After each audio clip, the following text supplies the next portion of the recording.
Hey guys, it's Courtney with the Kitchen Garden, and today we're going to talk about mums. So these are a classic fall flower, actually called chrysanthemums, and many people buy them for their porches in the fall and then they die. So let's talk about how you can properly care for your mums this fall and on into the spring. Let's get started.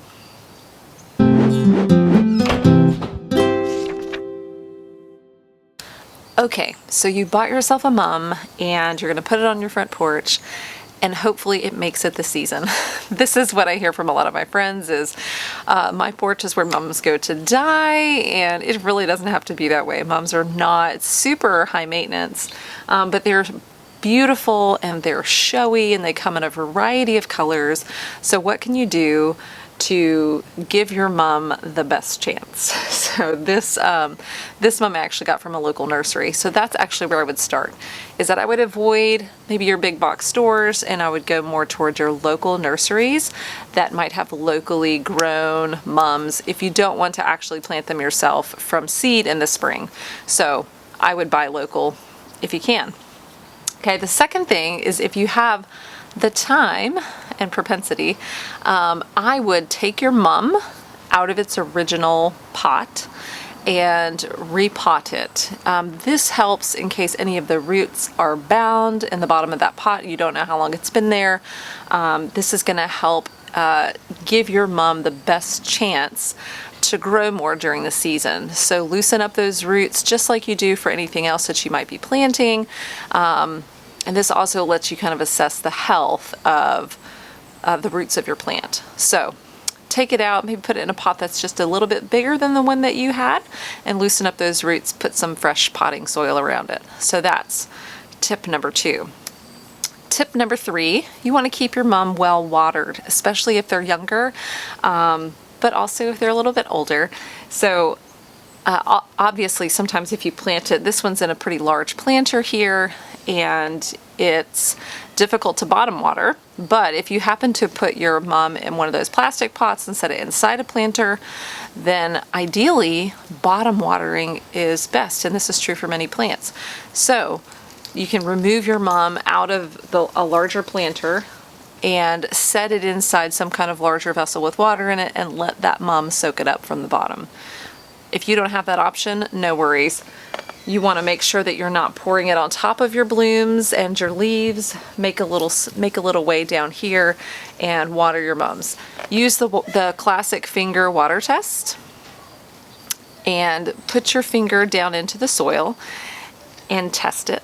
Okay, if your finger comes back dry, it's time to water your plant. If it comes back still moist, then you should be good to go for another day or so.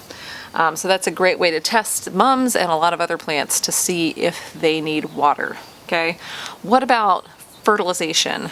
Well, if you're going to fertilize maybe about once a month with some nice flower food, Espoma has a really great organic flower food. Not much, especially if it's already kind of in full bloom when you buy it.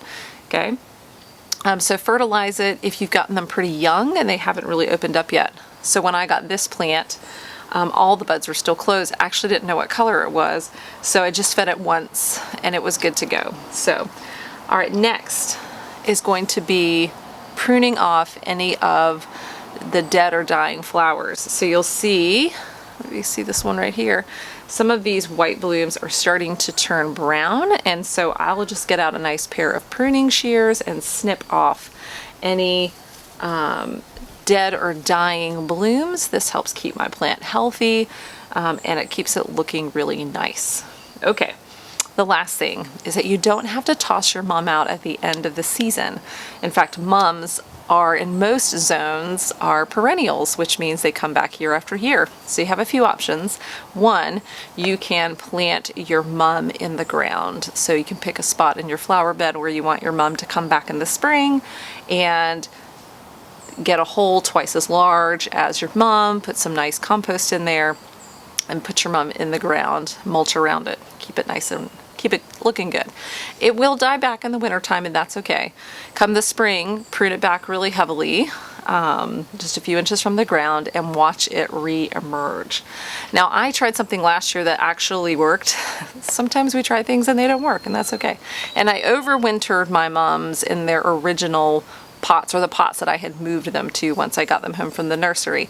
And I took these mums once they stopped blooming and the weather started getting really cold. I stopped watering them and I put them on a side porch. We have a little side porch that's covered, so it stayed out of the elements, so it didn't get any kind of ice or anything on it. Not that we get a ton of that here. And I had trimmed it back quite a bit, and I just left it there. And then come this spring, once the weather warmed up, I brought it off the side porch and I put it out here on the patio, and voila, the green started to appear. And so I kept it then watered and fertilized, and it was a beautiful purple mum once again. So I might try that one with this bad boy. This one's big. The one that I overwintered was a bit smaller and a little bit more manageable, but he may give it a shot. So I just hate to see mums getting put at the roadside even when they're still in full bloom. So even if you don't want to go through the work of overwintering a mum or planting it, maybe reach out and see if anybody else does. And if nothing else, don't put it in the trash can. Find a space in your backyard that might be, we call it a bit of a wilderness, and dump it back there and just let it die and compost down into the ground. Or if you see a patch of woods, take your mum out of the pot. Don't dump the pot. Toss it into the woods and just let it break down. So anything's better than the landfill, I think. So, but this is just some tips for how to care for your mums, and I hope that you have beautiful mums this season and that you give them a chance to live beyond the fall. So hope you guys found this helpful. We'll see you next time. Bye.